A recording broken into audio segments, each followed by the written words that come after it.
وما من دابة في الأرض إلا على الله رزقها রিজিক এমন এক জিনিস, এই দুনিয়ার জীব জন্তুর সমস্ত মখলুকাত রেজেক ছাড়া কেউ চলতে পারবে না। এই রেজেক আবার যে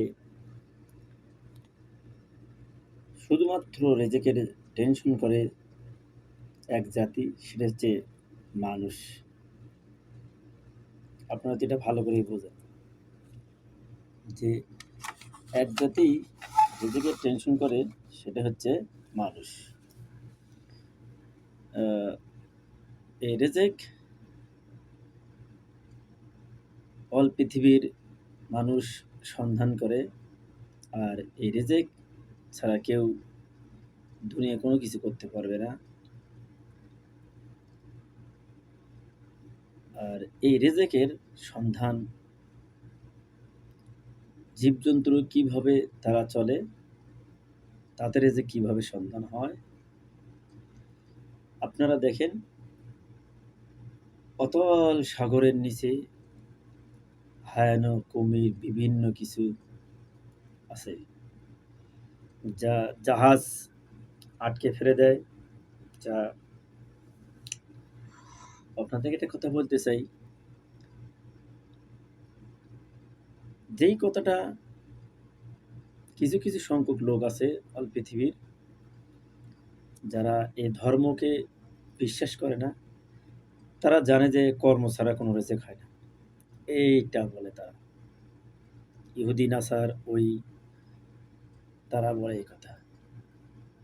যেমন বাংলাদেশের আমাদের খনিতে, বড় পুকুরিয়ায় অন্য রাষ্ট্রের লোক কাজ করে, তারা এইসব কথা বলে। যেমন সিলেটে আমাদের তেল খনিতে বা গ্যাস খনিতে এইসব কথা বলে। তেল খনি তো চালু করতে পারবে না, তার কারণ স্বচ্ছ সুজ্ঞানী মানুষ লাগবে, সুভদ্র মানুষ লাগবে, তারা খনি চালু করতে পারবে, তারা দেশের উন্নতি করতে পারবে, এছাড়া কোনো মানুষ করতে পারবে না। তা আল্লাহ কোরআন শরীফে বললেন, ওমা মিন দাব্বাতিন ফিল আরদি ইল্লা আলাল্লাহি রিজকুহা। সমস্ত মখলুকাতের জিন ইনসান, সমস্ত মখলুকাতের রিজিকের সমস্ত দায়ভার দায়িত্ব আমি রব্বুল আলামিন তার নিজ হাতে বন্টন করি। সুবহানাল্লাহ। আর এই রিজিক এমন একটা জিনিস, এই রিজিক সন্ধান করে মানুষ, কিন্তু যিনি সেই রিজিক দেন সেই মাবুদকে, সেই রব্বুল আলামিন সুবহানাহু ওয়া তাআলা আম্মা ইয়াসিফুন, সেই রব্বুল আলামিনকে আমরা ভুলে গিয়েছি, যার জন্য রিজিকের পিছনে হাঁটতে হাঁটতে পায়ের স্যান্ডেল জুতা ক্ষয় হয়ে যায়, এরপরেও রিজিকের সন্ধান মেলে না। যখন মানুষ এই ডিস্ট্রিক্ট থেকে ওই ডিস্ট্রিক্ট, ওই বিভাগ থেকে ওই বিভাগে চলছে, এরপরেও যখন রিজিকের সমস্যা হয়, ভাবে কিছু টাকা পয়সা করি, জোগাড় করার পরে অন্য ব্যবস্থা করব। কিন্তু আল্লাহ রাব্বুল আলামিন বলছেন, আমার নিয়ামতের যে শুকর আদায় করবে, আমি তার নিয়ামত বাড়াই দেব। আর যারা নাকি আমার নিয়ামতের শুকর আদায় করবে না, তাদের আমি এই দুনিয়া লাঞ্ছনা, আর আখেরাতে তাদেরকে জাহান্নামে দিয়ে দিবে। সেই শুকরটা কেমন হবে? শুকরিয়া আদায় করতে গিয়ে যদি আমি শিরক করি, কুফরি করি, আর যদি এইসব না মানি, তাহলে আমার রিজিক তো আল্লাহর রহমত থেকে বঞ্চিত হয়ে যাবে, নষ্ট হয়ে যাবে। এই জন্যে শুধু সারাদিন যদি কেন রজ্জাক রজ্জাক ইয়া রজ্জাক ইয়া রজ্জাক বলা হয়, রিজিক কি হবে? না, বের হতে হবে। ফজরের নামাজ শেষ হয়ে গেছে, মসজিদ থেকে বের হতে বলছি রব্বুল আলামিন। নামাজ শেষ হয়ে গেল, বের হও। সন্ধান করো, আর আমি তোমার উপর রহমত, বরকত আর নাজাত দিয়ে ভরপুর করে দেব। আল্লাহ রাব্বুল আলামিন আহকামুল হাকিমিন সুবহানাহু ওয়া তাআলা আম্মা ইয়াসিফুন বলেছেন যে তোমরা আমার সঙ্গে যদি তোমরা চলো, তোমাদের দুনিয়া কোনো অশান্তি হবে না, আখিরাতেও কোনো তোমাদের কোনো টেনশন থাকবে না। আমি তোমাদেরকে সরাসরি জান্নাতে দিয়ে দেব। সুবহানাল্লাহ। এই যে রিজিকের সন্ধান করতে গিয়ে দেশ ছাড়ে যখন, অন্য রাষ্ট্রে যখন কোনো বান্দা বান্দি চলে যায়, যাচ্ছে কিনা বলেন? আমাদের দেশের প্রায় প্রায় এর আগের জরিপে প্রায় 4 কোটির মতন লোক দেশের বাহিরে রয়েছে। কিসের সন্ধানে? রিজিকের সন্ধানে। বিবি বাচ্চা, বিবি বাচ্চার জন্য, বাবা মা বিবি বাচ্চা এদের জন্য নিজের জীবনকে বাবা মার আদর থেকে বঞ্চিত, স্ত্রীর স্নেহ থেকে বঞ্চিত, স্ত্রীর মায়া মহাব্বত প্রেম ভালোবাসা থেকে বঞ্চিত হয়ে কিছু পয়সা করে জোগাড় করে যখন দেশের বাইরে চলে যায়, এই লোকটার হাত পা বাঁধা থাকে পাসপোর্টের ভেতর। রাষ্ট্র সরকার যা বলেছে, এর একটু 19-20 হলে রাষ্ট্র সরকার তার দায় দায়িত্ব নেবে না। পাসপোর্টে লেখা রয়ে গেছে। আর এই 5 ফুটের আইন অনুযায়ী জীবনটা হাত পা এরকম বান্ধা রয়ে গেছে, কিন্তু কিচ্ছু করতে পারবে না, কিছু অন্য চলাফেরা হবে না। আর যদি এই 5 ফুটের আইন যদি মানা হয়, সরকার তার নিজ তহবিল থেকে এই লোকটার পিছনে জাগতিক যা বুঝায় সব নিয়ে নেয়। তা দেখেন, লেবানন থেকে বর্তমান সরকার আমাদের ভাইদেরকে নিয়ে গেলেন সুসম্মানে, অথচ সেখানে যুদ্ধরত দেশ, সেখান থেকে নিয়ে গেলেন। আবার রাশিয়ার পার্শ্ববর্তী দেশ থেকে সেখানেও জাহাজে আমাদের ক্ষতি হলো। এরপর এখান থেকেও সরকার বিভিন্ন কূটনীতি মহল থেকে স্বচ্ছভাবে নিয়ে গেল। নিয়ে যাওয়ার পর এমন ক্রিমিনালি বেরেন এই চান্দা টাক মাথাওয়ালাগুলো, যারা অভিশাপ প্রাপ্ত, এরা নাকি বুদ্ধিজীবী, এরা নাকি জ্ঞানী গুণী বলা হয়, যাদের আল্লাহর রহমত থেকে বঞ্চিত, রসুলের দোয়া থেকে বঞ্চিত, এই সব লোক ওই পল্টন এলাকায়, ওই আপনার বনানী এলাকায় বড় বড় বিল্ডিং এ থাকে। আর ওই সব এদেরকে বলানো হয় বুদ্ধিজীবী। দেশের অর্থ ব্যয় করে তাদেরকে খিলানো হচ্ছে, পড়ানো হচ্ছে, আর তাদের এলাকায় সেনা টহল দিয়ে, প্রশাসন টহল দিয়ে এলাকার নিরাপত্তা রাখতেছে। আর এই সব কূটনীতি, এই চান্দা টাকলাগুলি, এই মুরাদ টাকলার মতন এই সব বেয়াদব মানুষগুলি তাদের বুদ্ধিতে জাহাজে আবার কি করে জাহাজ, ওই গমের জাহাজ ডুবাই দিল। এই রাশিয়া কোথায় আর বাংলাদেশ কোথায়? এত দূর থেকে যখন জাহাজ চলে গেল, আর নিজের দেশের কিনারায় যে জাহাজ ডুবে যায়, এর চাইতে এই টাকলা মাথার ক্রিমিনালি, এই টাকলা মাথার এই বদমাইশি, এই টাকলা মাথাগুলোর শয়তানি, এই সব লম্পট জাতি লোকের জন্য লক্ষ লক্ষ লোকের যে সন্ধান নষ্ট হয়ে যায়, ঠিক কিনা? এরপরে এই লোকগুলি যখন দেশের বাইরে যাওয়ার জন্য পাসপোর্ট করতে চায়, কোর্টের সামনে বা পাসপোর্টের অফিসের সামনে কিছু কিছু চরিত্রহীন লম্পট বসে আছে, একটা কম্পিউটার কোনো রকম কমরেশ সামথিং কিছু শিখছে, জানে না ইংলিশ, জানে না বাংলা গ্রামার, কিচ্ছু জানে না। এবং ওই পাসপোর্ট অফিসে আমি আপনাদেরকে দলিল দেই, দেখেন, মিন্নাসির এর মামাতো ভাইয়ের বেটা, এ মাত্র ম্যাট্রিক পাস, এরপরে টাইনে টুনে ইন্টারমিডিয়েট পাস। এই ছাগল, এই পাগলগুলাকে পাসপোর্ট অফিসে বসায় থুইছে। আমারে বলে, আপনার নাম কি? আমি নাম যদি আমাকে বলতে হয়, তুমি কি খাওয়ার জন্য এই চেয়ারে বসছো? এই লম্পটগুলা অতীতে তার জীবন কি, আর এখন সে ঢোলভাঙ্গা এলাকায় বিশাল বড় বিল্ডিং করেছে, বলেন তো এই টাকা আর বাবার না ১৪ গোষ্ঠী কামাই করে রোজগার করে ব্যাংকে থুয়ে গেছে, এই টাকা দিয়েও বিল্ডিং করতেছে, বলেন তো দেখি। এরকম অসংখ্য পাসপোর্ট অফিসে যখন আমি ফখরুদ্দিনের আমলায় যখন এই লম্পট ফখরুদ্দিনের আমলে যখন আমি পাসপোর্ট করি, ল্যাংড়া পঙ্গু মানুষ, হ্যাঁ কর্ম করছে ভালো কথা, সে ল্যাংড়া ডাক বানাচ্ছে হেড অফিসার, সেই ব্যক্তি হাঁটতে পারা পা ল্যাংড়া রংপুরের এই ব্যক্তি লক্ষ লক্ষ টাকা দিনে হাতে নিচ্ছে, এমনকি রংপুরে পাসপোর্ট অফিসের মুসি পর্যন্ত লোকদের খেটেন টাকা নিয়ে সে লাইন করে দিচ্ছে, দালালি লাইন করে দিচ্ছে। বলেন তো সেই জাতির ভাগ্য কোনোদিন উন্নতি হবে নাকি? তাদের রিজিকের কোনো সন্ধান আসবে নাকি? আল্লাহ রাব্বুল আলামিন আহকামুল হাকিমিন বলছে, বান্দা চরিত্রবান হও।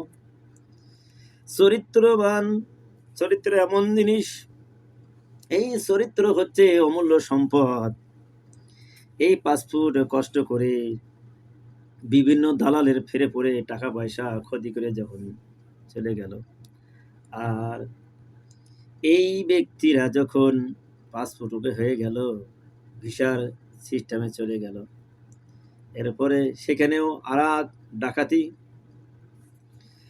বর্তমান বাংলাদেশে যে কতগুলো যে ট্রাভেলস আছে, এদেরকে মানুষ বলা তো দূরের কথা, যে আমার প্রবাসী ভাইরা, সোনার ভাইরা আমার জীবন নিবেদিত দিয়ে জীবনকে বরবাদ করে দিয়ে 2টি পয়সার জন্য, ছেলে মেয়ে বিবি বাচ্চার মা বাবার মুখে হাসি ফোটানোর জন্য জীবনকে কোরবান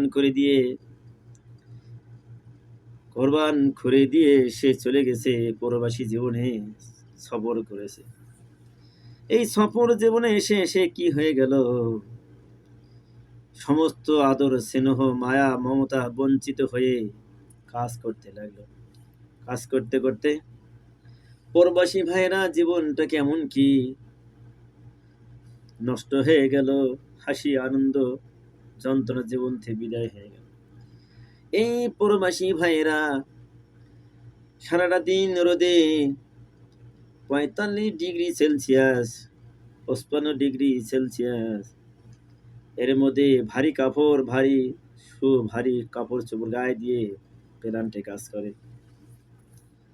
মাস শেষে যখন পয়সা পায়, এই পয়সা পাওয়ানোর পরে রাত কাটায় না, পয়সা গোনা শেষ আর ব্যাংকে দৌড়, বিকাশে দৌড়, টাকা ছেড়ে দিল এত হাজার এত লক্ষ টাকা বা ৯০,০০০ ৮০,০০০ ১.৫ লক্ষ ২ লক্ষ টাকা দিয়ে দিলাম, তোমরা সব নিয়ে নাও। বাচ্চারা নিয়ে টাকা নিয়ে খাচ্ছে, আনন্দ করতেছে, সবকিছু হচ্ছে। এই ব্যক্তি টাকা ছেড়েছে, পরের দিন তার দোকানে চলে গেছে পরাটা খাবে, এই টাকাটা পর্যন্ত তার কাছে আর মানি ব্যাগে না। বলেন, এই প্রবাসী ভাইদের টাকায় আমার দেশ, রাষ্ট্র চলছে, সমাজ চলছে, রাজনীতি চলছে, কূটনীতি চলছে, টাকলা মাথা চলছে। সেই টাকলা মাথা বেয়াদব গুলন পল্টনে বসে আছে, বনানীতে বসেছে। এই সব বেয়াদব মানুষগুলো কোনোদিন চিন্তা করেনি যে যাদের টাকায় খাচ্ছি, যাদের টাকায় বউ বাচ্চা বিবি বাচ্চা ভালো হচ্ছে, লেখাপড়া করতেছে, দেশের বাইরে লেখাপড়া করতেছে যাদের টাকায়, এদের জন্য এই পাসপোর্ট অফিস বা এই ইমিগ্রেশন বা এই এয়ারপোর্টের যত ঝঞ্ঝাট আছে দূর করা যাবে কি না, কিন্তু এই কথাগুলিন কোনোদিন এই টাকলা মাথা, এই মোনাফেকগুলিন, এই চরিত্রহীন লম্পটগুলিন, এরা স্কুল জীবনেও লম্পট ছিল, কলেজ জীবনেও লম্পট ছিল, বিশ্ববিদ্যালয়ের জীবনেও তারা লম্পট ছিল। আমি তাদের সঙ্গে দেখছি, কলেমা ধরলে কলেমাটা বলতে পারে না, কলেমায় শাহাদত বলতে পারে না, ইমানে মুফাসসিল বলতে পারে না। এই সব চরিত্রহীন লম্পট মানুষ যদি কাল কোনো চেয়ারে থাকে, বলেন তো দেখি সেই জাতির কোনোদিন ভাগ্য কখনো উন্নতি হতে পারে নাকি?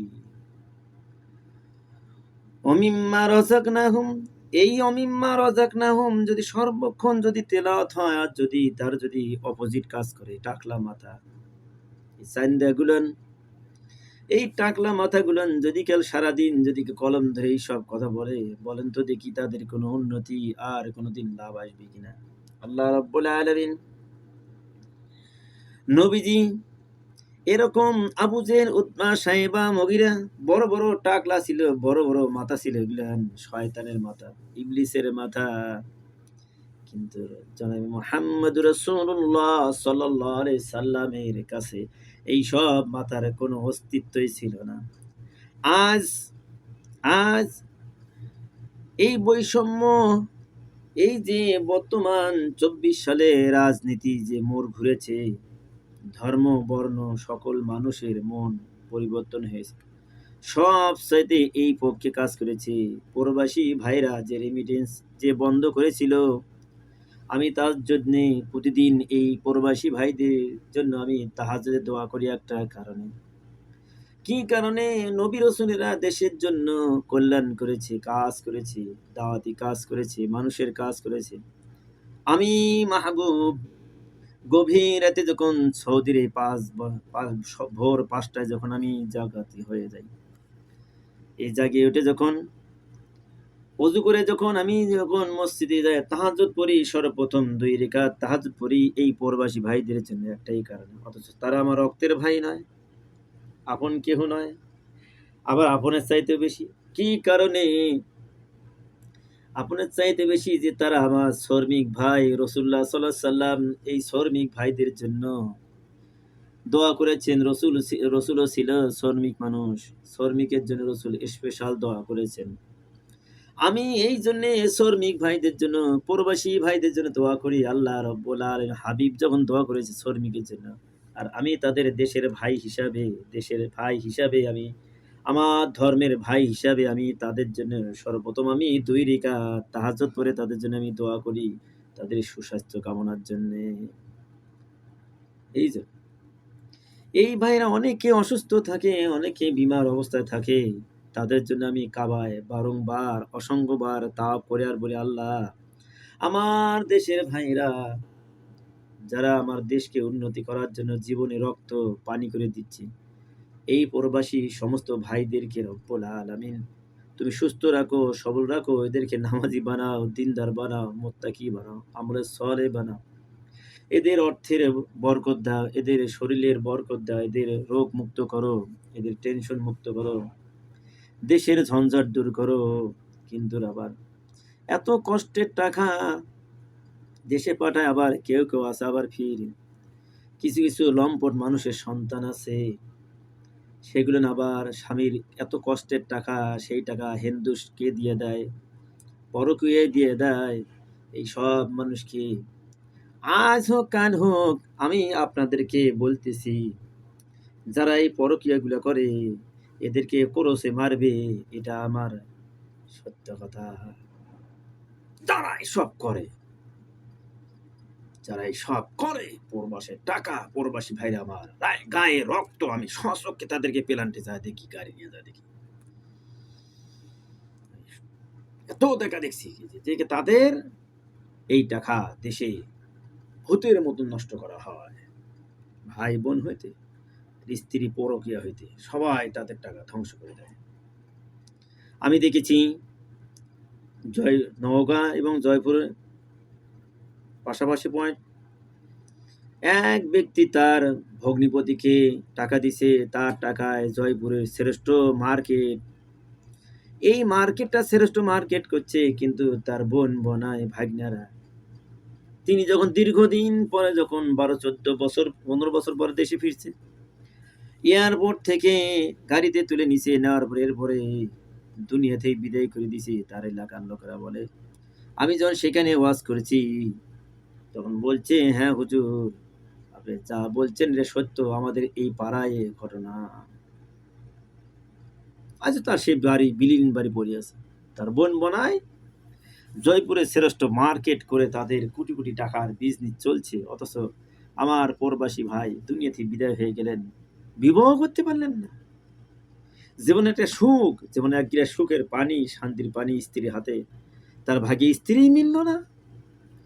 এরকম প্রবাসী ভাইয়েরা কোটি কোটি মিলিয়ন মিলিয়ন সম্পদ দেশে ঢালছে, আজকে দেশ উন্নতি হচ্ছে।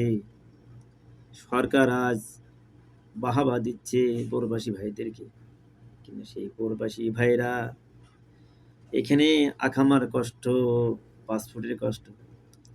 সরকার, বিগত সরকার একজন জালেম কুত্তা বসায় গেছে এই সব অফিসগুলোতে।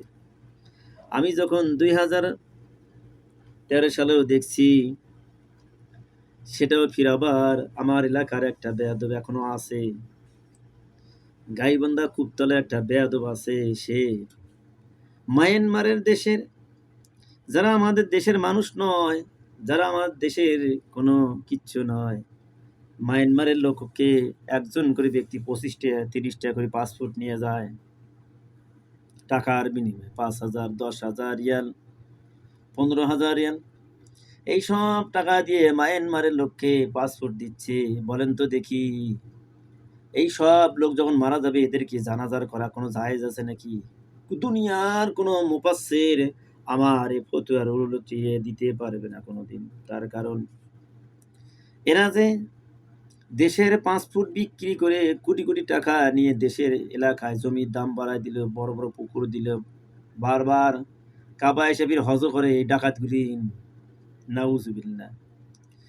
এই যে রাষ্ট্রের সম্পদ চুরি করে আবার উমরা করতে আসে, বড় হজ করতে আসে। যদি এটাই যদি হয়, যদি তাই হয়, যদি তাই চলে, তাহলে আল্লাহ রসুল কেন তার মেয়েকে বললেন, কুল মা কুনতুম বিদআম মিনা রসুল, ও আমার মেয়ে ফাতেমা, আমি তোমার বাবা হয়ে তোমার উপকারে আসবো না, কোনো কাজে আসবো না। যদি আয়াত যদি রসুল তার মেয়েকে বলে থাকে, বলেন তো বাংলাদেশের যেই সব ডাকাতগুলি কলম দিয়ে কোটি কোটি টাকা চুরি করিয়ে দেশকে ধ্বংস করেছে, সমাজকে ধ্বংস করেছে, মানুষের ভাগ্যকে নষ্ট করেছে, এই ব্যক্তি হাজারো বার কাবা তাওয়াফ করলে তার ভাগ্যে কি কোনোদিন আখিরাতের কোনোদিন রসুলের শাফায়াত, রসুলের সুপারিশ, আল্লাহ যখন চেয়ারে বসবেন, ওয়াসি'a কুরসিয়ুস সামাওয়াতি ওয়াল আরদ, বলেন তো দেখি এই সব মানুষ তাদের কোনো পরিচয় থাকবে নাকি আল্লাহর সামনে? যখনই এই সমস্ত কিছু হবে, আর এই প্রবাসী মানুষগুলো, আমার প্রবাসী ভাইয়েরা, সফরকৃত ভাইয়েরা, যারা এই পাসপোর্টের জন্য, এই আকামার জন্য এত লাঞ্ছিত, গঞ্জিত, চোখের পানি আর হয়রানি, টেনশন, মাথার চুল পাকিয়ে ফেলে দেয়, এই ব্যক্তিদের অভিশাপ থেকে বলেন তো দেখি, ওই বাংলাদেশের ডাকাতগুলো যেই অ্যাম্বাসিতে গুলো বসে আছে, এই অ্যাম্বাসিতে যারা বসে আছে, এই সব দুশ্চরিত্র লম্পট মানুষগুলা কখনো কি তারা এই আখিরাতে আল্লাহ রব্বুল আলামিনের হাসরের ময়দানে কোনোদিন এদের কোনো অস্তিত্ব থাকবে নাকি? আজকে এই কলম পেয়েছো, কলম দিয়ে সিগনেচার করতেছো, এই কলম কাল কিয়ামতের দিন তোমার বিফরে, তোমার যখন দ্বারে যাবে। বলেন তো দেখি, এই ডাকাতের করে, এদের ডাকাতি টাকায় বাচ্চা ছেলে মেয়ে জন্ম দিয়েছে, সেগুলো তো বড় ডাকাত হয়েছে, রক্ত তো বইতেছে শরীরে, ডাকাতের রক্ত, হারাম রক্ত। এই অ্যাম্বাসিতে যাবে, 1 ঘন্টা লাগবে না কাজ হতে, আর সেই অ্যাম্বাসি 2 মাস 2.5 মাস করে করে প্রবাসী ভাইয়েরা দেশ যাইতে চাইলেও যেতে পারে না। চোখের পানি মসজিদে কাঁদছে, আল্লাহ, কেউ 10 বছর, 15 বছর, 20 বছর হলো আছে, আল্লাহ আমি দেশে যাব, আমার যেতে দাও। কিন্তু অ্যাম্বাসির এদের যে চরিত্র, এদের যে বেয়াদবি, এরা মানুষ না, এরা পশু, একটা চতুর্পশ আদল, মানে জানোয়ারও তারও দয়া আছে, কিন্তু এই 2 পাওয়ালা আদলের কোনো দয়া ধর্ম কিচ্ছু না, কিছুই নাই, এদের কিচ্ছুই নাই। তার কারণ এরা হারাম টাকা দিয়ে এই রাস্তায় আইছে, হারাম টাকা খাইতে খাইতে মায়ানমারের দেশের লোককে পাসপোর্ট দিতে দিতে দেশের পাসপোর্ট 0 নিয়ে এসেছে, স্বচক্ষে দেখা। 13 সালে যখন আমি অ্যাম্বাসির সামনে যখন দাঁড়িয়ে থাকি, দেখছি হাজার হাজার মানুষ সকাল 6টায় লাইন ধরছে, আর ওখানে খাওয়া নাই, দাওয়া নেই, এই হাহাকার, 55°C, 65°C তাপমাত্রায় দ্বারা থাকে। কেউ টয়লে পড়ে যায়, আর এসির ভেতর থেকে বলছে হবে না, সিরিয়াল ধরো, এই ধরো, কিন্তু গোপনভাবে মায়ানমারের লোকেরা টাকা নিয়ে যা দিচ্ছে, তাদেরকে ব্যাগ ভরায়া পাসপোর্ট দিচ্ছে। বলেন, এ কোন কারণ? এ কোন ইতিহাস? এ কোন ইতিহাস? এ কোন চরিত্র? আমার দৃঢ় বিশ্বাস, এদের যারা মা ছিল তারাও লম্পট ছিল, এদের যারা বাপ ছিল তারা চরিত্রহীন লম্পট ছিল, তারা হারাম খায় জন্ম দিছে, এই জন্য এরা হারাম ছাড়া কিচ্ছু চেনে না, বোঝে না, জানে না। প্রবাসী ভাইরা আমার, এই কথা যদি তোমাদের ভালো লাগে, এ কথা সকলকে জানাই দিবা। প্রবাসী ভাইয়েরা, এই কথা যদি আমার সত্য হয়ে থাকে, সকল প্রবাসী ভাই সবাই আমার এই কথা সবাইকে জানিয়ে দিবেন। এই চরিত্রহীন লম্পট, এই সব বেদব, এরা যেন এম্বাসিতে থাকতে না পারে, এই কথা আপনারা সকলেই জানিয়ে দেন। দেশবাসী, প্রবাসী ভাইয়েরা সকলেই জানিয়ে দেন। প্রবাসী ভাইদের স্ত্রীরা তারাও বেশি বেশি জানিয়ে দেন, তারা বিদেশে কি লাঞ্ছিত হচ্ছে, কি গঞ্জনা হচ্ছে। পাসপোর্ট ব্যাগ রে, আখামা ব্যাগ রে, পালে পালে বেড়ায়, রাস্তায় বের হতে পারে না, যেতে পারে না। এই জন্য আপনারা সকলেই আমার এই কথা সকলের কানে পৌঁছে দেন, সবার কানে পৌঁছে দেন। আপনারা একটি শেয়ার দিয়ে আপনি পৌঁছে দেন, আপনি একটু পৌঁছে দেন। এই লম্পটরা দেশকে ধ্বংস করেছে, জাতিকে ধ্বংস করেছে, সমাজকে নষ্ট করেছে। আল্লাহ রব্বুল আলামিন কাল কিয়ামতের দিন যখন ধরবে, এই আম্বাসির যারা দায় দায়িত্বে ছিল, যাদের টাকায় রাষ্ট্র চলছে, তাদেরকে তোমরা কি সমাধান দিয়েছো? এই সব মানুষ রসুলের সামনে এরা অন্ধ হয়ে বেমুখ হয়ে ঘুরে দাঁড়িয়ে থাকবে, আর রসুল সামনে আসলে ওরা রসুলকে দেখতে পাবে না, রসুল ওদের দিক দেখবে না, কখনোই দেখবে না। এরা ইন্নামাল মুশরিকুনা নাজাসুন, মুশরিকেরা যেরকম নাজাসাতের চাইতে নাপাক, এইসব হারাম খাগা লোকেরা এর চাইতে নাপাক। ইন্নামাল মুশরিকুনা নাজাসুন, মুশরিকেরা হচ্ছে নাজাসাতের চাইতেও নাপাক। আর এই সব কলম দিয়ে কোটি কোটি টাকা, 18,000 লক্ষ কোটি ডলার যারা এই সব বাংলাদেশ থেকে শোষণ করে গোটা পরিবারে চুরি করে নিয়ে গেছে, এতে মুসলমান বলা যাবে না, এরা ডাকাত। এরা ইন্নামাল মুশরিকুনা নাজাসুন, এর চাইতে চূড়ান্ত এরা হচ্ছে ডাকাত। আমার এই প্রবাসী ভাইদের টাকা তারা শোষণ করেছে, দেশকে ধ্বংস করেছে, দেশকে উথাল তুলে দিছে। এই জন্যে আপনারা আমার এই কথা নিজে শুনবেন, বুঝবেন এবং সকলকে জানিয়ে দিবেন। আমি আপনাদের জন্য প্রতিদিন প্রতি রাত আমি দোয়া করি, তার কারণ আপনাদের টাকায় আমার রাষ্ট্র চলে, আমার দেশ চলে, দেশের মানুষের ভাগ্যের পরিবর্তন হচ্ছে আপনাদের টাকায়। আপনারা এই কষ্ট করে টাকা কামাই করেন, আমি আপনাদের জন্য খুব দোয়া করি। একটাই কারণে, আপনাদের টাকায় আমাদের দেশ উন্নতি হচ্ছে, আমাদের দেশের পরিবর্তন হচ্ছে, আমার দেশ মানুষ শান্তিতে আছে। যখনই বন্ধ করেছিলেন, দেশ হাহাকার ছিল, তখন আমি দেশেই ছিলাম। কথা বুঝলেন? এই জন্য ভাই, আপনারা সকলেই নিজ দায়িত্বে এই কথাগুলি সকলের কাছে পৌঁছে দিবেন। আমার এইটা আকুল আবেদন, সকলেই পৌঁছে দিবেন। এই রিজেকের কথা, রিজেক কীভাবে আসে আপনাদের আরও এরপরে আরও বিস্তারিতভাবে আপনাদেরকে প্রতিদিন দেওয়ার চেষ্টা করব ইনশাল্লাহ। আপনারা শুনবেন, আপনারা বুঝবেন এবং সমস্ত প্রবাসী ভাইরা ছেলে মেয়ের উপর যত্ন নেবেন, সুশিক্ষিত যাতে হয়, সুশীল মানুষ যাতে তৈরি হয়, ভদ্র হয়, নম্র হয়। সবচাইতে বেশি বেশি প্রত্যেকটা বিদেশি ভাইরা আমার, আমি আপনাদেরকে বলছি, আপনার একটা ছেলেকে, আপনার একটা মেয়েকে হক্কানি হাফেজ, হক্কানি আলেম, মুনতাজুল মুহাদ্দিসিন, সুলতানুল আরিফ, এরকম বড় বড় আলেম তৈরি করেন ভাই। আমি আপনাদের জন্য দোয়া করি, আপনাদের ছেলে মেয়েরা যেন বড় মুফাসসির হয়, মুনতাজুল মুহাদ্দিসিন, বড় বড় যেন জ্ঞান ব্যক্তি হয়ে যায়, যেন কোরআনের পাখি হয়ে যায়, কোরআনের যেন বিজ্ঞানী হয়ে যায়। সমস্ত প্রবাসী ভাইরা আমার এই কথা শুনে আপনার ছেলে মেয়েকে যেন আল্লাহ রব্বুল আলামিন যেন হক্কানি আলেম, দিনদার, মুত্তাকিন, পরেজগার, বিজ্ঞানী যেন হয়ে যায়, পারমাণবিক বিজ্ঞানী যেন হয়ে যায়। এই জন্য সবাই আমাকেও আপনারা দোয়া করবেন। আমি আপনাদের জন্য প্রতিদিন তাহাজ্জুদে দোয়া করি, আমার জন্য দোয়া করুন। আসসালামু আলাইকুম ওয়া রাহমাতুল্লাহি ওয়া বারাকাতুহু।